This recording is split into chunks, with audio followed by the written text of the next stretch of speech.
विश्वासको मत लिएको 3 दिनमै कोशी प्रदेश सरकार बन्यो काम चलाउ सरकार। कोशीका मुख्यमन्त्रीले लिएको विश्वासको मत संविधान सम्मत नदेखिएको सर्वोच्चको ठहर। जबरजस्ती गर्ने सत्ता गठबन्धनलाई सर्वोच्चले सम्झायो संवैधानिक सीमा।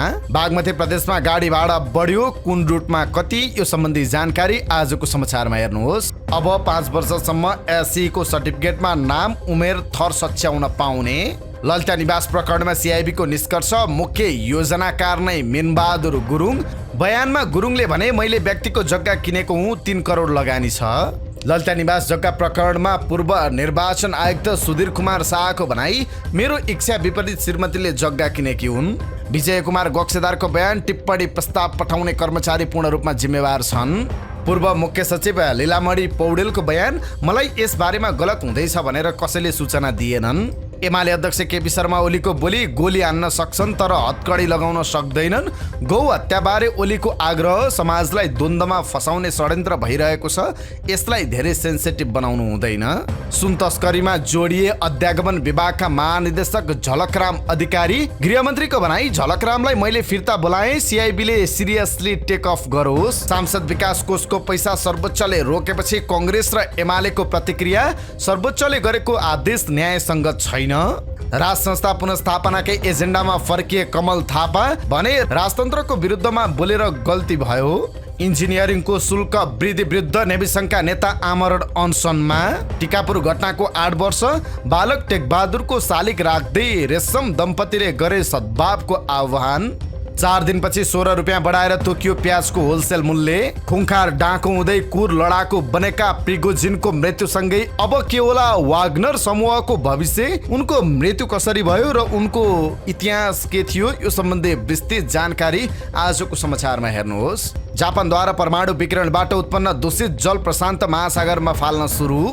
र स्वास्थ्य सम्बन्धी जानकारीमा आज बहुउपयोगी औषधि सञ्चोको प्रयोग गर्दा के कुरामा ख्याल गर्नुपर्छ, यो सम्बन्धी जानकारी सहित देश विदेशका 35 महत्त्वपूर्ण खबर संक्षिप्त रूपमा लिएर आएका छौँ। हाम्रो भिडियो सामग्री अन्तिमसम्म हेर्नुहोला। शुभ प्रभात, इन्साइड नेपाल न्युजमा यहाँहरू सम्पूर्णलाई हार्दिक स्वागत छ। म सुजन पौडेल। आज मिति 2080 साल भदौ महिनाको 8 गते शुक्रबार, इस्वी सम्वत 2023 अगस्त 25 तारिक। आज साउन शुक्ल नवमी तिथि। दर्शक वृन्द, सदाका दिन जस्तै आज पनि हामी देश दुनियाँको ताजा अनि महत्त्वपूर्ण खबर अपडेट सहित तपाईमा आज उपस्थित भएका छौँ। तपाईले हाम्रो न्युज बुलेटिन कहाँबाट हेर्दै हुनुहुन्छ, कृपया आफ्नो गाउँठाउँको नाम तलको कमेन्ट बक्समा लेखिदिनु होला।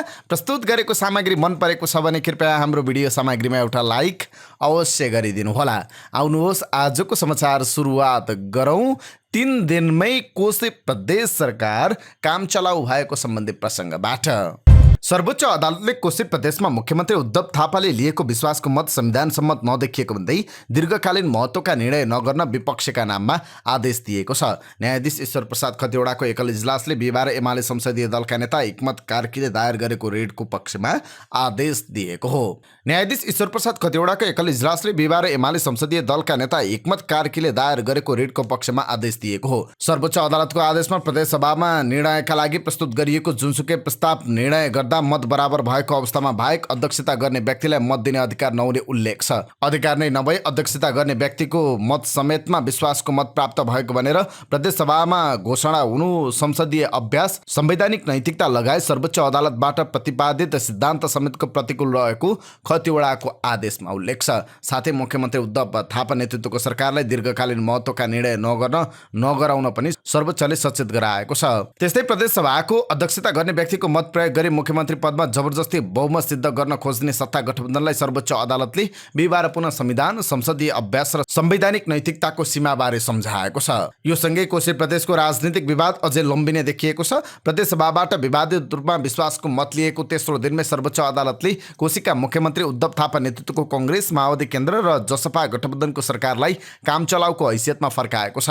यसअघि सभामुख बाबुराम गौतमको हस्ताक्षर देखाएर मुख्यमन्त्री बन्नुभएका थापालाई सर्वोच्चले त्यसरी मुख्यमन्त्री बन्नु संविधान विपरीत भएको ठहर गरेको थियो। त्यसपछि पुनः सरकार गठनको प्रक्रिया सुरु भएको थियो। सभामुखलाई राजीनामा गराएर पुनः मुख्यमन्त्री बन्नुभएका थापाले 3 दिन अघि प्रदेशसभाको अध्यक्षता गर्ने सदस्यको मतका आधारमा बहुमत देखिएको भन्दै प्रदेशसभाबाट विश्वासको मत प्राप्त गरेको घोषणा गर्नुभएको थियो। उक्त घोषणालाई सर्वोच्चले असंवैधानिक ठहर गरेको छ। सर्वोच्चले यस मुद्दाको टुङ्गो लगाउन भदौ 15 गते पेशी तोकेको छ। उमा महेश्वर सहित दुबोको पूजा गरेर सुदूरपश्चिम र मध्यपश्चिमवासीले उज्याउली गौरा एवं दुर्वाष्टमी पर्व मनाएका छन्। काठमाडौँको टोडी खेलमा हिजो विशेष समारोहको आयोजना गरेर सुदूरपश्चिम र मध्यपश्चिमवासीले उज्याउली गौरा एवं दुर्वाष्टमी पर्व मनाएका हुन्। उक्त पर्वमा प्रधानमन्त्री पुष्पकमल दाहाल प्रचण्ड, कांग्रेस सभापति शेरबहादुर देउवा, एमाले नेता भीम रावल लगायत उच्च पदस्थ कर्मचारीहरू समेत सहभागी हुनुभएको थियो। उहाँहरू टोडी खेलमा देउडा गीत गाउँदै नाच्दै रमाइलो गर्नुभएको थियो। साथै महिलाहरूले सुदूरपश्चिमको सांस्कृतिक रूपमा परम्परागत पोसाक लगाएर देउडा नाचेका थिए। नेपाली कांग्रेसका सभापति शेरबहादुर देउवाले गौरा पर्वको दिन तोकेर सार्वजनिक बिदा दिन सकिने बताउनु भएको छ। बिहिबार काठमाडौँमा गौरा पर्वको अवसरमा आयोजित एक कार्यक्रममा बोल्दै उहाँले गौरा पर्वको दिन तोकेर सल्लाह गरेर आए प्रधानमन्त्रीसँग सार्वजनिक बिदा दिन आग्रह गर्ने बताउनु भएको छ। उहाँले गौरा पर्वको दिन बिदा दिनका लागि तिथि भन्दा पनि दिन तोकेर बिदा दिनुपर्ने बताउनुभयो। उहाँले गौरा पर्व नेपालमा सुदूरपश्चिमबाट कर्णालीका साथै उत्तराखण्डको केही भागमा मनाउने गरिएको बताउनुभयो। त्यस्तै प्रधानमन्त्री पुष्पकमल दाहाल प्रचण्डले गौरा पर्वले सामाजिक एकता र सांस्कृतिक अन्तर्घुलनलाई थप प्रगाढ बनाउने विश्वास व्यक्त गर्नुभएको छ। गौरा पर्वका अवसरमा हिजो शुभकामना दिँदै उहाँले यस अवसरमा खेल्ने देउडा र अन्य सांस्कृतिक गतिविधिले गौराको सम्पन्नतापूर्ण सांस्कृतिक ओजलाई अझै बढाउने उहाँले बताउनुभयो।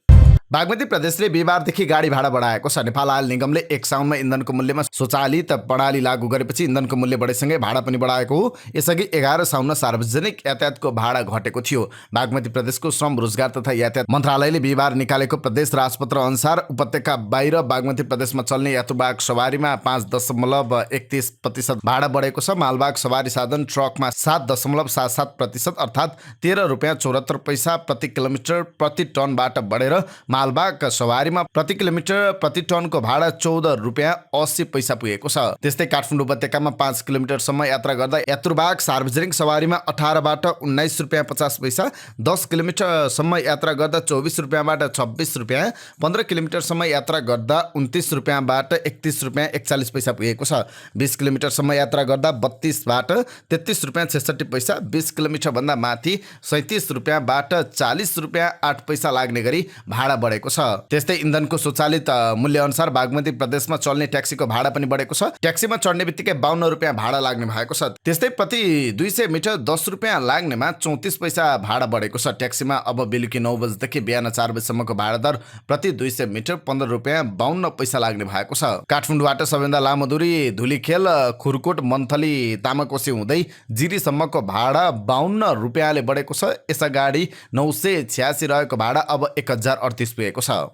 माध्यमिक शिक्षा परीक्षा एसई को प्रमाणपत्रमा विद्यार्थीको नाम, थर र जन्ममिति सच्याउने समय अवधि 5 वर्ष हुने बुधबार बसेको मन्त्रीपरिषद बैठकले निर्णय गरेको छ। बैठकले उमेर, नाम, थर सच्याउने नियमहरू, तेस्रो संशोधन 2080 विद्यार्थीले प्रमाणपत्र पाएको 5 वर्षसम्म नाम, थर र जन्ममिति सच्याउन मिल्ने निर्णय गरेको छ। राष्ट्रिय परीक्षा बोर्डले समय अवधि 6 महिना मात्रै हुँदा धेरै विद्यार्थी समस्यामा परिरहेकाले त्यसलाई संशोधन गरेर कम्तीमा 5 वर्ष समय अवधि राख्नुपर्ने भन्दै गृह मन्त्रालयलाई अनुरोध गरेको थियो। बोर्डको पहलमा गृह मन्त्रालयले नियमावली संशोधन गर्नुपर्ने कुराहरू पहिचान गरेर बोर्डलाई सुझाव पठाएपछि त्यसमा बोर्डले थप सुझाव सहित गृहमा पठाएको थियो। बोर्डका अध्यक्ष महासम शर्माले भन्नुभयो, यो व्यवस्था संशोधन नहुँदा धेरै विद्यार्थीले दुःख पाइरहेका छन्, उनीहरूले राहत पाउने भए। कुनै विद्यार्थीले प्रमाणपत्र लिइसकेपछि नेपाली नागरिकताको प्रमाणपत्र लिएको अवस्थामा आफ्नो बुबा आमा वा थर वा नामथर संशोधन गराएकोमा सो बमोजिम एसई वा कक्षा 12 को प्रमाणपत्रमा आफ्नो बुबा आमाको नाम वा थर वा नामथर सच्याउन चाहेमा एक पटकका लागि 1 वर्षभित्र दरखास्त दिन सक्ने व्यवस्था गरेको छ।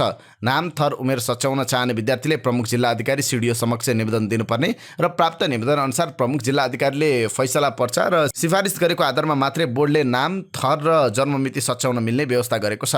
यदि 6 महिना ढिला भएको अवस्थामा सिडिओले पनि फैसला पर्चा बनाउन नमिल्ने नियमले उल्लेख गरेको छ। यदि कसैले नागरिकता प्रमाणपत्र लिइसकेको र सोही अनुसार सच्याउनु पर्ने भए 6 महिनाभित्रै सच्याउनका लागि निवेदन दिनुपर्ने व्यवस्था थियो। सम्पूर्ण प्रमाणहरू जुटाएर एसई को प्रमाणपत्र पाएको 6 महिनाभित्रै बोर्डमा आइपुग्नुपर्ने व्यवस्थाले विविध कारणले ढिला हुँदा धेरै विद्यार्थी समस्यामा परिरहेको बोर्डले जनाएको छ। बालुवाटार स्थित ललिता निवासको सरकारी जग्गा प्रकरणमा प्रहरीको केन्द्रीय अनुसन्धान ब्युरोले फाइल सरकारी वकिल कहाँ बुझाएको छ। ललिता निवासको 113 रोपनीभन्दा धेरै सरकारी जग्गा प्रकरणमा प्रहरीले भाटबाटेनी सुपरमार्केटका मालिक एवं व्यवसायी मिनबहादुर गुरुङलाई असार 12 गते पक्राउ गरेको थियो। अहिले पनि उनको पक्राउबारे पक्ष विपक्षमा आवाज उठिरहेका छन्। उद्योगी व्यवसायीहरूको छाता संगठनले विज्ञप्ति नै जारी गरेर मिनबहादुरको बचाउ गरेको थियो। अर्बौंको व्यवसाय गरिरहेका गुरुङलाई पक्राउ गर्नु गलत भन्दै उनी भागेर कहीँ नजाने तर्क पनि आइरहेका गरेका थिए। तर प्रहरीले भने गुरुङलाई नै ललिता निवास प्रकरणमा मुख्य अभियुक्त बनाएको छ। ललिता निवासको सरकारी जग्गा इनामिना गर्न सुरुदेखिकै योजनाकारका रूपमा प्रहरीले मिनबहादुर विरुद्धको फाइल उठाएको छ। सिआइबीको प्रतिवेदनले प्रतिवादी गुरुङले अरू मुख्य प्रतिवादी शोभाकान्त ढकाल, कुमार रेग्मी, ब्रिजेश जोशी समेतको मिलेमतोमा सरकारी जग्गा इनामिना र किनबेच गरेको देखिएको किटान गरेको छ। सरकारी सार्वजनिक जग्गालाई व्यक्ति विशेषको नाममा नामसारी र दर्ता खारेज गराई कृत्रिम मोहीहरूका नाममा जग्गा ल्याई आफ्नो अनुकूल र परिवारभित्रका व्यक्तिहरूको नाममा ल्याएको प्रतिवेदनमा उल्लेख छ। ललिता निवास जग्गा प्रकरणमा केन्द्रीय अनुसन्धान ब्युरो सिआइबीले प्रतिवादी बनाएका पूर्व निर्वाचन आयुक्त सुधीर कुमार शाहले आफ्नो सहमति बेगर नै श्रीमतीले जग्गा किनेको बयान दिएका छन्। बयानमा शाहले भनेका छन्, मेरी श्रीमतीले तत्कालीन अवस्था 2046 सालदेखि 2076 सालमा शिवपुरी माध्यमिक विद्यालय महाराजगञ्जमा अध्यापन गर्दा एकजना नाम थाहा नभएका विद्यार्थीको अभिभावक मार्फत बालुवाटार स्थित ललिता निवास क्याम्पभित्रका जग्गाहरू बिक्री गर्न खटिएको शर्माजी भन्ने वास्तविक नाम थर थाहा नभएको जग्गा दलाल सँग भेट भई जग्गा समेत हेरेकी रहेछन्। दलालले उक्त जग्गाको मोही र बाटो निकास 1 वर्षभित्रै मिलाइदिने भन्ने विश्वास दिलाएको जिकिर गर्दै शाहले भनेका छन्, तत्पश्चात मेरो श्रीमतीले उक्त जग्गा सस्तो मूल्यमा पाउने भएकाले उक्त जग्गा किन्नुपर्ने आफ्नो विचार मलाई भनिन्। म आफै पनि भक्तपुर मालपोत कार्यालयमा कार्यरत रहेको हुँदा मोही कायम भएको र बाटो निकास पनि नभएको जग्गा लिन हुन्न भनेर भन्दा श्रीमती र मेरो बीचमा केही असमझदारी समेत भयो। उक्त असमझदारीलाई सदा कायम राख्न पनि मिलेन र अन्तमा श्रीमतीले आफ्नो इच्छा विपरीत आफ्नो दाजु वरुण कुमार शाहलाई जग्गाको पूर्जाको प्रतिलिपि र जग्गा भएको स्थान समेत देखाई आफ्नो व्यक्तिगत कमाई तथा अपुग रकम दाजुसँग मागी दलालसँग जग्गा धनी कहाँ गई रकम बुझाई आफ्नो नाममा जग्गा पास गरेको शाहको जिकिर छ। यता भाटपाटेनी सुपरमार्केटका सञ्चालक मिनबहादुर गुरुङले बालुवाटार स्थित ललिता निवास क्याम्पमा सरकारको जग्गा नकिनेको जिकिर गरेका छन्। बालुवाटारको जग्गा इनामिना प्रकरणमा सिआइबीलाई बयान दिँदै गुरुङले भनेका छन्, मैले व्यक्तिको जग्गा खरिद गरेको हुँ, सरकारी जग्गा खरिद गरेको होइन। बालुवाटारको जग्गा इनामिना प्रकरणमा मुख्य योजनाकार रहेको निष्कर्षसहित प्रहरीले उनलाई असार 12 गते पक्राउ गरेको थियो। 69 वर्षीय गुरुङले बालुवाटारमा 29 रोपनी जग्गा आफ्नो परिवार र नातेदारको नाममा रहेको उल्लेख गर्दै भनेका छन्, म मेरो परिवार तथा आफन्तको नाममा खरिद गरेको जग्गामा 2-3 करोड लगानी भएको छ।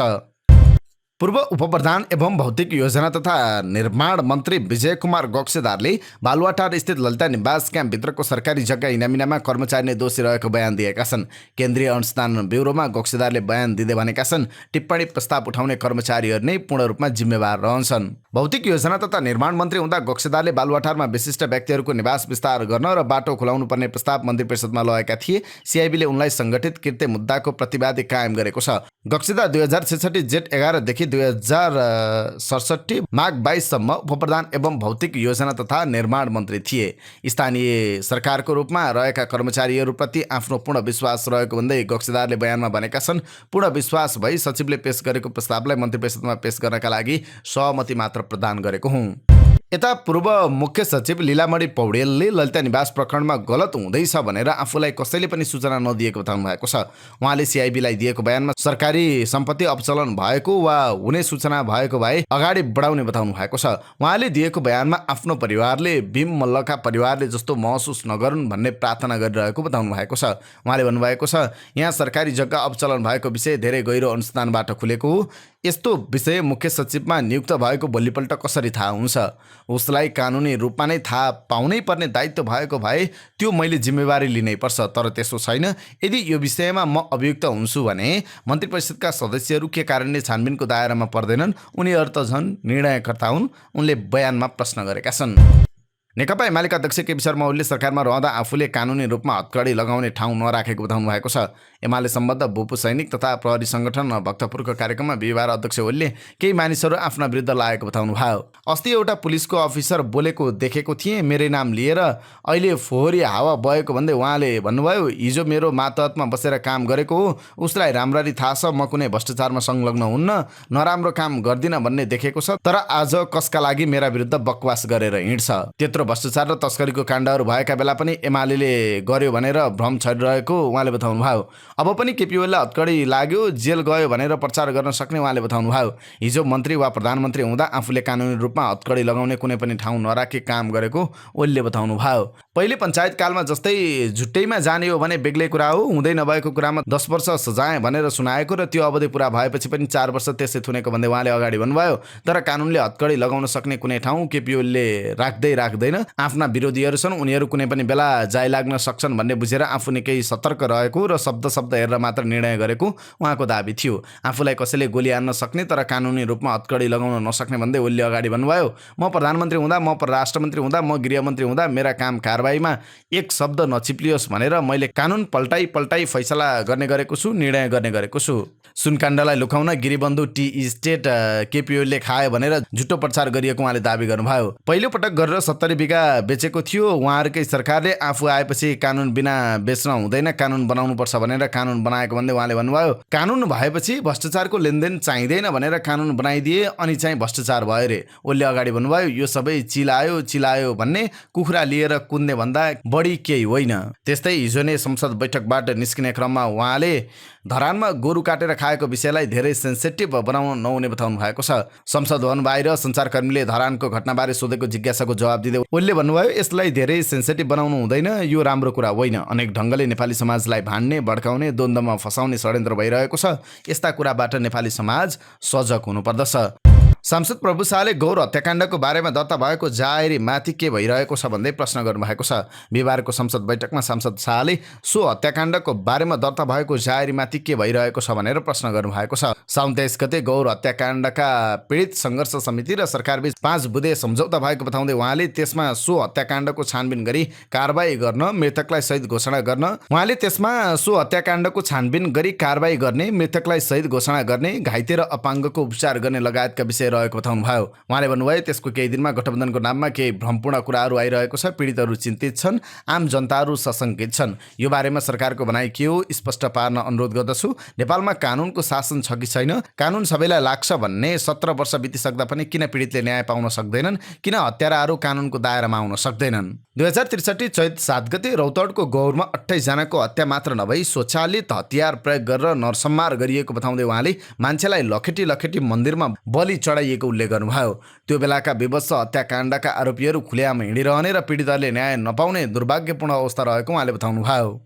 बुधबार सिधा कुराले अध्यागमन विभागका तत्कालीन महानिर्देशक झलकराम अधिकारी र 60 किलो सुन प्रकरणका नायिके भनिएका दावा छिरिङ लामाको विच्याट संवाद सप्रमाण प्रकाशन गरेको थियो। 60 किलो सुन प्रकरणमा अहिले नेपाल प्रहरीको केन्द्रीय अनुसन्धान ब्युरो सिआइबीले अनुसन्धान गरिरहेको छ। हालसम्म सुन तस्करीको मुख्य नायिके भनिएका दावा सिआइबीकै नियन्त्रणमा छन्। सोही दावासँगको सुन प्रकरणसँग प्रत्यक्ष जोडिएको संवाद सिधा कुराले प्रस्तुत गरेपछि उनी स्वतः सिआइबीको अनुसन्धानको घेरामा आउनुपर्थ्यो। तर त्यसो नभएर उनी मन्त्रालय तानिए। उनको जिम्मेवारी खोसेर मन्त्रालय तानिँदा उनलाई प्रहरीको अनुसन्धानबाट जोगाउने खेल सुरु भएको आशंका बढ्न थालेको छ। सोही विषयमा सिधाकुरा.com ले गृहमन्त्री नारायण काजी श्रेष्ठलाई सिआइबीको नियन्त्रणमा हुनुपर्ने व्यक्तिलाई मन्त्रालय तान्नुको कारणबारे सोधेको छ। जवाफमा गृहमन्त्री नारायण काजी श्रेष्ठले भन्नुभएको छ, उनीहरूको संवादका बारेमा मलाई औपचारिक रूपमा जानकारी आएको थिएन। सिधाकुरामा समाचार प्रकाशित भएपछि थाहा पाएँ, त्यसपछि मैले सिआइबीलाई जानकारी मागेर थप अनुसन्धान गर्न भनेको छु।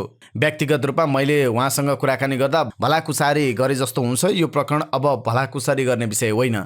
सिआइबीले अनुसन्धानमा पेश नगरिसकेको अवस्थामा सिधा कुराले समाचार प्रकाशित भएपछि हामीले गम्भीर ठानेर मन्त्रालयमा तानेका छौँ। अब सिआइबीले पनि गम्भीर रूपमा लिएर अनुसन्धान अगाडि बढाओस्, तथ्य प्रमाणका आधारमा कारबाही गरोस्। झलकरामलाई पनि पक्राउ गर्नु पर्यो भने सिआइबीलाई तपाईँको दबाब रहन्छ भन्ने प्रश्नमा उहाँले भन्नुभएको छ, त्यसमा समस्या नै छैन। सिआइबीले झलकरामलाई मात्र होइन, जो कोहीलाई पनि अनुसन्धान गर्नुपर्ने देखियो भने हामीले राजनीतिक हस्तक्षेप गर्दैनौँ।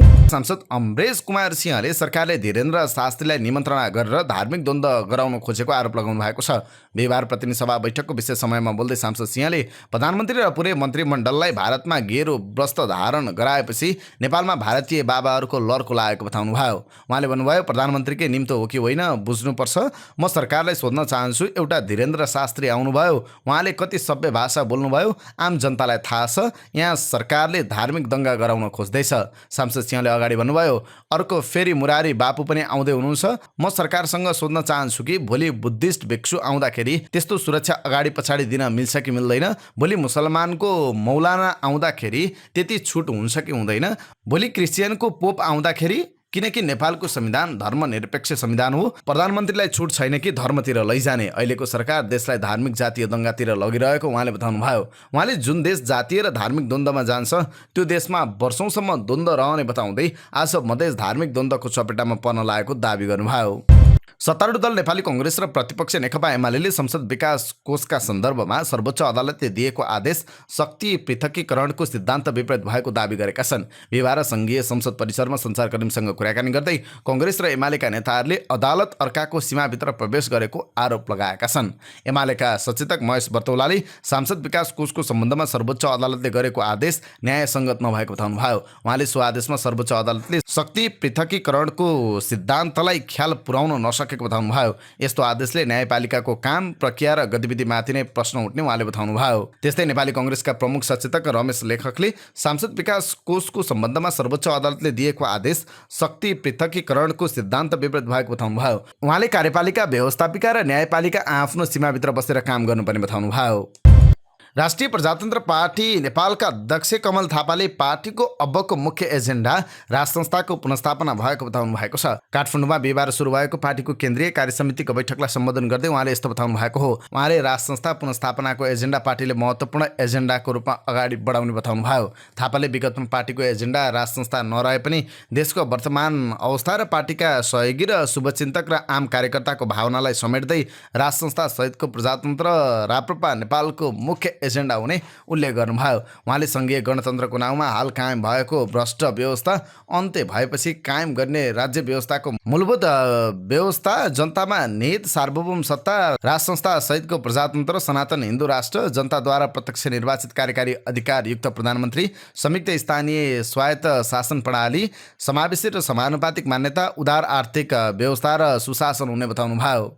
नेकपा एमालेका नेता डाक्टर भीम रावलले नेपालको संस्कृति भनेको देशको लागि मुटु कलेजो भएको बताउनु भएको छ। बिहिबार काठमाडौँमा गौरा पर्वको अवसरमा आयोजित कार्यक्रमलाई सम्बोधन गर्दै उहाँले यस्तो बताउनु भएको हो। उहाँले सुनको भारी सुटुक्क नपसोस्, गुणकारी शासन बनोस्, जग्गा खाने शरणार्थी काण्डले देशको बेइज्जती नहोस् लगायतका कवितांशहरूबाट सरकारको व्यङ्ग्य गर्नुभयो। नेकपा एमाले फरक शैलीमा कार्यक्रम सञ्चालन गर्न थालेको छ। पार्टी निकट भूतपूर्व सैनिक तथा प्रहरी संगठनले भक्तपुरमा बिहिबार फरक शैलीमा कार्यक्रम गरेको थियो। 1 भदौमा अन्तर्पार्टी निर्देशिका 8 जारी गर्दै एमाले पार्टी कार्यक्रम गर्दा अतिथिहरूका लागि मञ्चमा कुर्सी नराख्न, खादामालाको प्रयोग नगर्न र वक्ता बाहेकलाई आसन ग्रहण नगराउन निर्देशन दिएको थियो।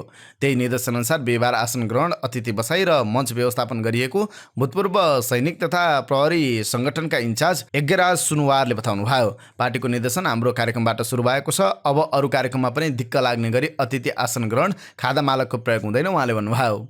बागलुङको बडीघाट गाउँपालिका स्थित इलाका प्रहरी कार्यालयले भीम गिठेका प्रहरी इन्चार्ज वरिष्ठ प्रहरी नायब निरीक्षकको हत्या आरोपमा पक्राउ परेका होटल सञ्चालक आमा छोरालाई पूर्वपक्षका लागि थुनामा पठाइएको छ। जिल्ला अदालतका न्यायाधीश दिवाकर भट्टको इजलासले बडीघाट गाउँपालिका 6 स्थित आशा होटल तथा खाजाघरका सञ्चालक 51 वर्षीय आशा कुँवर र उनका छोरा 20 वर्षीय विनोद कुँवरलाई पूर्वपक्षका लागि जेल पठाउने आदेश दिएको जिल्ला अदालत बागलुङका शिष्टदार शिवहरि सुवेदीले जानकारी दिनुभयो। कुँवरको होटलमा खाजा खान गएका बेला वरिष्ठ प्रहरी नायब निरीक्षक उज्जवल पौडेल गत साउन 8 गते राति होटलमा मृत फेला पर्नु भएको थियो। प्रारम्भिक अनुसन्धानपछि प्रहरीले होटल सञ्चालक कुँवर र उनका छोरालाई सोही दिन पक्राउ गरेको थियो। प्रहरी अनुसन्धानबाट incharge Paudel Asha hotel and खाजाघरमा गएको र होटलमा सञ्चालक आशा कुँवरसँग विवाद भएपछि आमा छोराले हत्या गरेको अनुसन्धानका क्रममा खुलेको जिल्ला प्रहरी कार्यालय बागलुङका सूचना अधिकारी मदन केसीले जानकारी दिनुभयो। विवादका क्रममा आमा छोरा मिलेर पौडेललाई गम्भीर तरिकाले कुटपिट गरी सल्ले पासो लगाएर हत्या गरेको प्रहरीले अनुसन्धानका क्रममा पत्ता लगाएको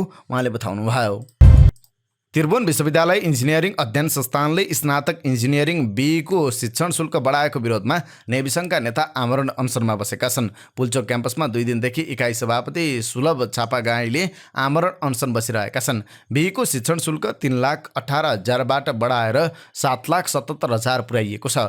अवैज्ञानिक र असान्दर्भिक शुल्क वृद्धि गरिएको भन्दै डिन कार्यालय अगाडि छापागाई आमरण अनसन बसेका छन्। शुल्क वृद्धिले इन्जिनियरिङ अध्ययनप्रतिको रुचि घट्ने विद्यार्थीहरूको तर्क छ। अध्ययनका लागि विदेशी नै विद्यार्थीलाई आकर्षित गर्न शुल्क घटाउनु पर्नेमा उल्टै शुल्क वृद्धि गरेर विद्यार्थीलाई विदेश जान बाध्य पारिएको विद्यार्थीहरूको भनाइ छ। भरतपुर अस्पतालमा 105 वर्षकी महिलाको हिप जोर्नी प्रत्यारोपण सफल भएको छ। गोर्खाको गोर्खा नगरपालिका 13 की 105 वर्षीय गङ्गामाया गुरुङको हिप जोर्नी प्रत्यारोपण सफल भएको हो। अस्पतालका जोर्नी प्रत्यारोपण विशेषज्ञ डाक्टर मनोज कणेलको नेतृत्वको टोलीले गुरुङको हिप जोर्नी प्रत्यारोपण गरेको हो। 4 दिन अगाडि लडेर हिपको जोर्नी भाँचिएकी गुरुङलाई उनको परिवारले सोमबार अस्पताल ल्याएका थिए। उनको मङ्गलबार अर्ध जोर्नी प्रत्यारोपण गराइएको डाक्टर कणेलले जानकारी दिनुभयो। उहाँका अनुसार हिप जोर्नीको गेडी र खोबिल्टो दुवै प्रत्यारोपण गर्दा पूर्ण प्रत्यारोपण हुन्छ भने गेडी मात्र प्रत्यारोपण गर्दा अर्ध जोर्नी प्रत्यारोपण हुन्छ। उहाँले गुरुङको अर्ध जोर्नी प्रत्यारोपण गरिएको जानकारी दिनुभयो। सामान्यतया 60-70 वर्ष कटेपछि हाड जोर्नी शल्यक्रिया गर्न परिवारका मानिसहरूले चाहँदैनन्, डाक्टर कणेलले भन्नुभयो। तर समयमै हाड जोर्नी उपचार गरियो भने ज्येष्ठ मानिसहरू पनि सामान्य अवस्थामा हिँडुल गर्न सक्छन्। उहाँका अनुसार गुरुङलाई जोर्नी प्रत्यारोपणपछि खुट्टा टेकाउने अभ्यास पनि सफल भएकाले प्रत्यारोपण सफल भएको बताउनुभयो। उमेरको अवस्थाले पनि उहाँको सदन उपचार थियो, तर हामी सफल भयौँ, उहाँले भन्नुभयो। भरतपुर अस्पतालमा पहिलोपटक 105 वर्षको महिलाको जोर्नी प्रत्यारोपण भएको हो। हिप प्रत्यारोपणका लागि गेडी किन्न, शल्यक्रिया लगायतका सबै उपचार खर्च करिब 35-40 हजार मात्र हुने डाक्टर कणेलले जानकारी दिनुभयो। भरतपुर अस्पतालमा 7 वर्षदेखि यो सेवा उपलब्ध छ। जिल्ला प्रहरी परिसर काठमाडौँले वैदेशिक रोजगारीमा पठाइदिन्छु भनेर ठगी हुने क्रम बढ्दै गएको भन्दै सचेत रहन आग्रह गरेको छ। बिहिबार पत्रकार सम्मेलन गरी जिल्ला प्रहरी परिसर काठमाडौँले यसबारेमा नागरिकहरू सचेत हुनुपर्ने बताएको छ। पत्रकार सम्मेलनमा बोल्दै जिल्ला प्रहरी परिसर काठमाडौँका प्रहरी वरिष्ठ उपरीक्षक दानबहादुर कार्कीले पार्सल तथा डलर पठाई कर बापतको रकम जम्मा गर्न लगाई ठगी गर्ने क्रम बढेको बताउनुभयो। उहाँले सबैभन्दा धेरै उजुरी र निवेदन वैदेशिक रोजगारीमा पठाइदिन्छु भनेर ठगी गरिएको भने आउने गरेको बताउनुभयो। उहाँले ब्याङ्क खातामा अनाधिकृत पहुँच पुर्याई रकम ठगी गर्ने क्रम बढेको भन्दै सचेत रहन आग्रह गर्नुभयो। टिकापुर घटनाको 8 वर्षपछि हिजो खड्कबहादुर सिंहको शालिगमा ताम्रपत्र राख्दै र माल्यार्पण गर्दै रेशम चौधरी दम्पतिले टिकापुरमा सद्भाव बढाउनु पर्ने बताउनु भएको छ। टिकापुर फुटेको होइन, जुटेको छ। हाम्रो सद्भावलाई बाहिरको मान्छे आएर खलबलाइदिने प्रयास नगरिदिनुहोस्। उहाँले भन्नुभयो, हामी चाहन्छौँ हाम्रो शान्ति र समृद्धिको यात्रामा सम्पूर्ण टिकापुरवासी एक हुनेछौँ। 2066 सालमा चौधरीले खड्कबहादुर सिंहको शालिग बनाउनु भएको थियो। त्यसबेला लगाइएको ताम्रपत्र टिकापुर घटनाका क्रममा फोडिएको थियो। सिंह टिकापुर नगरको परिकल्पनाकार मानिनुहुन्छ। त्यस्तै हिजो नै नागरिक उन्मुक्ति केन्द्रीय अध्यक्ष तथा भूमि व्यवस्था, सहकारी तथा गरिबी निवारण मन्त्री रञ्जिता चौधरीले 8 वर्ष पहिले टिकापुर घटनामा मारिएका 2.5 वर्षीय बालक टेकबहादुर साउदको शालिग अनावरण गर्नुभएको छ। साथमा रेशम नागरिक उन्मुक्ति पार्टीका मन्त्री तथा सांसद र मृतक बालकका आफन्त हुनुहुन्थ्यो। टिकापुर घटनामा संलग्न रहेको भन्दै अदालतले फैसला गरेका केही व्यक्ति अझै पनि कारागारमा छन्। रेशम चौधरीले असोज 3 गते उहाँहरू रिहा हुने र राज्यले रिहा गर्नेमा विश्वास व्यक्त गर्नुभएको थियो। केही राजबन्दी परिवार अझै पनि जेलमै हुनुहुन्छ। हामीले अपेक्षा गरेका छौँ अबको असोज 3 गते संविधान दिवसको दिनमा राज्यले उहाँलाई पनि रिहाई गरिदिनुहुनेछ, उहाँले भन्नुभयो। कृषि तथा पशुपन्छी विकास मन्त्री डाक्टर बेदुराम भुसालले 5 महिनाको अवधिमा 14,46,459 पशुमा लम्पे स्किन रोग लागेको संसदलाई जानकारी गराउनु भएको छ। बिहिबार बसेको प्रतिनिधि सभाको बैठकमा सांसदले सोधेको प्रश्नको जवाब दिने क्रममा मन्त्री भुसालले त्यसरी लम्पे स्किनले बिरामी भएका पशुहरूमध्ये 12,88,059 निको भएको र 52,448 पशुको मृत्यु भएको जानकारी दिनुभएको छ। अहिले बिरामी अवस्थामा 1,05,253 पशु रहेको र यो रोग रोकथामका लागि सरकारले सक्दो प्रयास गरिरहेको उल्लेख गर्नुभयो। ठगी धन्दामा संलग्न रहेको आरोपमा प्रहरीले करिब 50 लाख रुपियाँ सहित 2 जनालाई पक्राउ गरेको छ। पक्राउ पर्नेमा पर्साका राजकुमार पण्डित र रौतहटका उमेश कुमार यादव रहेका छन्। उनीहरूले सामाजिक सञ्जाल टिकटक, फेसबुक, व्हाट्सएपमा जमजम इलेक्ट्रोनिक्स मार्फत पुरस्कृत भएको भन्दै कस्टम क्लियरेन्सका लागि रकम मागेर ठगी गरेको उजुरी परेको थियो। उनीहरूले पीडित महिलाहरूलाई विभिन्न ब्याङ्क खातामा रकम जम्मा गर्न लगाई ठगी गरेको उजुरी परेको नेपाल प्रहरीको साइबर ब्युरोले जनाएको छ। यसबारे अनुसन्धानका क्रममा ब्युरोको टोलीले ललितपुरको कुपण्डोलबाट पक्राउ गरेर आवश्यक अनुसन्धान भइरहेको प्रहरीले जनाएको छ। 4 दिनपछि कालीमाटी तरकारी बजारमा प्याज भित्रिएको छ। गत शनिबारदेखि भारतले प्याजमा 40% कर लाग्ने नियम लागू गरेपछि बजारमा प्याज अभाव भएको थियो। बुधबार रातिदेखि प्याज आयात भएपछि थोकमा प्रति किलो 16 रुपियाँ 60 पैसा बढाएर समितिले थोक मूल्य तोकेको छ। समितिले बिहिबारका लागि प्याजको होलसेल मूल्य 77 रुपियाँ 60 पैसा तोकेको थियो। गत आइतबार थोकमा 61 रुपियाँ किलोमा प्याजको खरिद बिक्री भएको थियो। भारतको उक्त निर्णयपछि प्याज आयात नगरेका व्यवसायीले बुधबार रातिदेखि भने प्याज ल्याउन थालेका छन्। कालीमाटी बजारमा बुधबार राति 145 मेट्रिक टन प्याज भित्रिएको थियो। त्यस्तै बिहिबार बिहान 11 बजेसम्म थप 120 मेट्रिक टन प्याज भित्रिएको बजार विकास समितिका सूचना अधिकारी विनय श्रेष्ठले जानकारी दिनुभयो। पछिल्लो 2 कारोबार दिन लगातार बढेको शेयर बजारमा साताको अन्तिम कारोबार दिन पुनः गिरावट भएको छ। लगातार घटेर 2 महिनापछि गत सोमबार 2000 को बिन्दुबाट तल झरेको नेप्से मङ्गलबार र बुधबार बढेको थियो, तर बिहीबार पुनः घटेको छ। बिहीबार बजार परिसूचक नेप्से 31.52 अङ्कले उच्च गिरावट हुँदा 2013.93 को बिन्दुमा बन्द भएको छ। बुधबारको तुलनामा बिहीबार नेप्से 1.54% गिरावट भएको हो। नेप्सेमा सम्पूर्ण उपसूचकमा गिरावट भएका छन्। नेप्सेमा गिरावट भए पनि कारोबार रकम भने 1.5 अर्ब बनाएको छ। बिहीबार नेप्सेमा 40,800 वटा कारोबारमा 46,57,137 किता सूचीकृत धितोपत्र किनबेच हुँदा 1 अर्ब 55 करोडको कारोबार भएको थियो। अब के अन्तर्राष्ट्रिय प्रसङ्ग। अन्तर्राष्ट्रिय प्रसङ्गमा आज खुङ्खार डाँकु हुँदै कुर लडाकु बनेका रुसले पालेको लडाकु दस्ता वाग्नर समूहका कमान्डरको मृत्युपछि अब यसको भविष्य के हुन्छ यो सम्बन्धी प्रसङ्ग। रुसले पालेको लडाकु दस्ता वाग्नर समूहका कमान्डर हुन् एभगेनी प्रिगोजिन। उनको विगत र वर्तमान खुङ्खार छ। विगतमा कुर डाँकु, उनी वर्तमानमा कुर लडाकु थिए। मस्कोले युक्रेन हान्न खटाएका भाडाका लडाकु समूहका कमान्डर प्रिगोजिनले केही समय अगाडि मस्को नै हल्लाउन खोज्ने दुस्साहस गरेका थिए। वाग्नर समूहले मस्कोमा सशस्त्र हमला गरेको थियो। पुटिनको निकट भएर उनलाई नै चुनौती दिएका प्रिगोजिनको हवाई दुर्घटनामा निधन भएको छ। रुसको तेवेर सहरमा उनी सवार जहाज दुर्घटना भएको अन्तर्राष्ट्रिय सञ्चार माध्यमले जनाएका छन्। यो दुर्घटनालाई लिएर विभिन्न अड्कलबाजीहरू भएका छन्। बीबीसीको मोनिटरिङ रुसका सम्पादकले आफूसँग केही प्रत्यक्षदर्शी हुँ भन्नेले विमानलाई खसालिएको दावी गरेको बताएका छन्, तर उनीहरूको भनाइलाई पुष्टि गर्ने प्रमाण भने फेला परेको छैन। उनको जन्म 1961 मा भएको थियो। 20 को दशकको अधिकांश उमेर उनले जेलमै बिताए।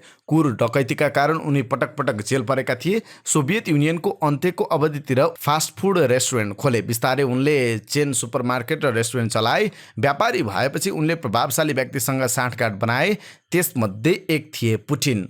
1 दशकसम्म उनले हाई प्रोफाइलका क्याटरिङ चलाए। उनले बेलायती राजकुमार चार्ल्सका साथै अमेरिकी पूर्व राष्ट्रपति जर्ज बुशसम्मलाई क्याटरिङ सेवा दिएका थिए। सरकारी र उच्च पदस्थलाई क्याटरिङ सम्बन्धी ठेक्का लिएर उनले राम्रै सम्पत्ति कमाए। पुटिनसँग सन् 2014 मा प्रिगोजिन निकट भएका थिए। त्यसवखत प्रिगोजिनले लडाकु दस्ता खडा गरे वाग्नर समूह। उसकै सहयोगमा त्यहाँ सशक्त सैन्य हस्तक्षेप भएको थियो। पुटिनलाई सहयोग गरिरहेको वाग्नर कहिले पनि कमजोर भएको छैन।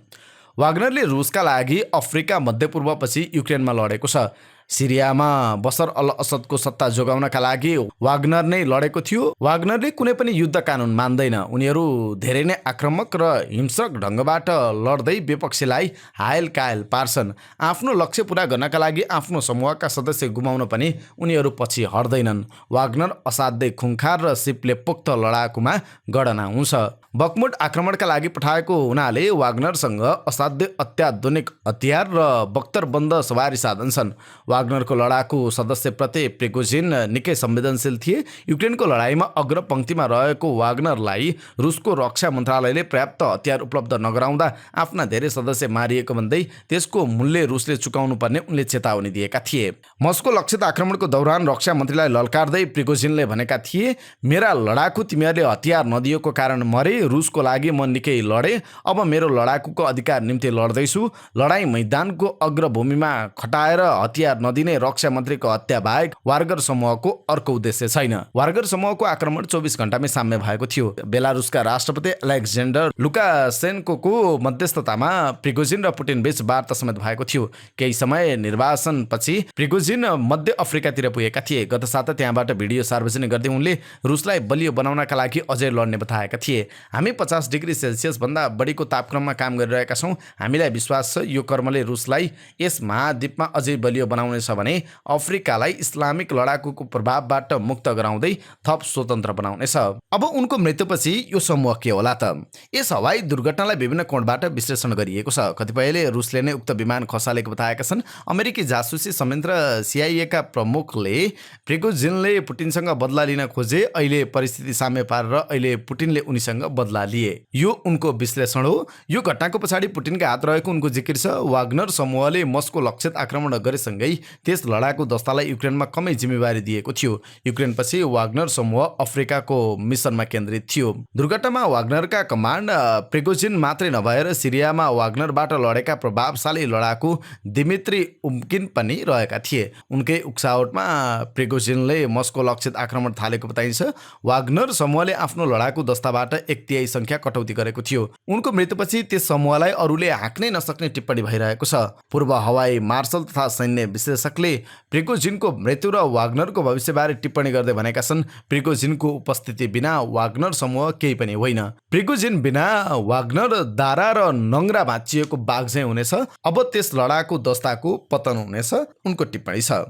जापान सरकारले हिजोदेखि फुकुशिमा दाइची परमाणु ऊर्जा संयन्त्रको परमाणु विकिरणबाट उत्पन्न दूषित जल समुद्रमा फाल्न सुरु गरेको छ। प्लान्टको सञ्चालक टोक्यो इलेक्ट्रिक पावर कम्पनीका अनुसार पानी दिउँसो 1 बजेबाट फाल्न सुरु गरिएको हो। पानी फाल्न सुरु गरेसँगै समुद्रमा माछा मार्नेहरू स्थानीय र छिमेकी देशहरूले विरोध जनाएका छन्। टेप्कोका अनुसार पहिलो चरणमा 17 दिनभित्रमा 7,800 टन दाइची परमाणु ऊर्जा संयन्त्रको परमाणु विकिरणबाट उत्पन्न दूषित पानी फाल्ने बताइएको छ। अब आजका लागि स्वास्थ्य सम्बन्धी जानकारी। स्वास्थ्य सम्बन्धी जानकारीमा आज हामीले प्रयोग गर्दै आएको सन्चो प्रयोग गर्दा के कुरामा ख्याल गर्नुपर्छ यो सम्बन्धी जानकारी। सन्चो नाममा उपलब्ध हुने तिक्ख र सुगन्धयुक्त तेलबारे सायदै अनभिज्ञ होलान्, किनभने रुगा लाग्दा, नाक बन्द हुँदा होस् वा मांसपेशी जोर्नी दुख्दा धेरैले सन्चो प्रयोग गर्छन्। विगतको तुलनामा सन्चोको उत्पादन खपत दुवै बढेको छ। सन्चोको उपयोगिता अनेक छ। सन्चोको केही थोपा हालेर बाफ लिने, हातगोडा मसाज गर्ने, टाउको दुखेको बेलामा निधारमा केही थोपा हालेर हल्का मसाज गर्नुपर्छ, दुखाइ कम हुन्छ। लाङखुट्टे वा अन्य किराले ठोक्दा पनि चिलाउने वा रातो हुने समस्या कम हुन्छ। थकान वा अरू कारणले हातखुट्टा दुखेको छ भने पनि सन्चोको केही थोपा लगाएर मसाज गर्नुपर्छ, आराम महसुस हुन्छ। यसरी सन्चोको प्रयोग रुगाखोकी, जोर्नी दुखेको, नाक बन्द भएको, थकान, जिउ दुखेको, मांसपेशी दुखेको, टाउको दुखेको, मर्केको ठाउँ र सामान्य चिलाएको ठाउँमा पनि प्रयोग गर्न सकिन्छ। सन्चो हाम्रै घर आँगनमा पाइने औषधीय वनस्पतिबाट बनाइन्छ। पुदिना, कपुर, धसिङ्ग्रे, तुलसी, टिमुर र लेमन ग्रासको सुगन्धित तेल मिश्रण गरेर सन्चो बनाइन्छ। प्राकृतिक जडीबुटीको सम्मिश्रणका कारण यो विभिन्न स्वास्थ्य समस्याको अचूक समाधान बनेको छ। जडीबुटी उत्पादन तथा प्रशोधन कम्पनीले यी जडीबुटीको उत्पादन गर्दै आएको छ। आयुर्वेदिक होस् वा एलोपेथिक, प्राय सबै औषधिको केही न केही असर त हुन्छ नै। कुनै औषधिले एउटा व्यक्तिलाई फाइदा गर्छ भने अर्को व्यक्तिलाई बेफाइदा गरिरहेको हुन्छ। त्यसैले सन्चोले पनि कसैलाई एलर्जी हुन सक्छ। पहिले सन्चो उत्पादनको सुरुवाती दिनमा 1-2 थोपा सन्चोलाई पानीमा हालेर खाने पनि गरिन्थ्यो, तर औषधि व्यवस्था विभागले सन्चोलाई खानामा प्रयोग नगर्न भनेपछि खाने सुझाव बन्द गरियो। आँखामा सोझै यसको प्रयोग गर्नु हुँदैन। सन्चोको प्रयोग बाहिरी प्रयोजनका लागि मात्र गर्न सकिन्छ। भित्री रूपमा अर्थात् सेवन गरेर यसको प्रयोग गर्नु हुँदैन।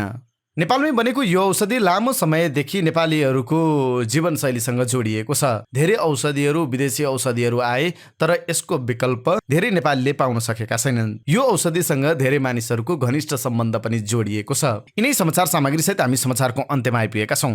प्रस्तुत गरेको समाचार सामग्रीमा तपाईँको केही टिका टिप्पणी भए तलको कमेन्ट बक्समा लेखिदिनु होला। दैनिक रूपमा सत्य अनि तथ्य खबर अपडेटका लागि हाम्रो यस युट्युब च्यानललाई सब्स्क्राइब गर्न नबिर्सिनु होला। दिनभरको न्युज अपडेट बेलुकी 6 बजे हाम्रो यस युट्युब च्यानलमा हेर्न सक्नुहुन्छ। जाँदै प्रस्तुत गरेको सामग्री मन परेको छ भने कृपया हाम्रो भिडियो सामग्रीमा एउटा लाइक अवश्य गरिदिनु होला। तपाईँको बाँकी पल सुखद रहोस्।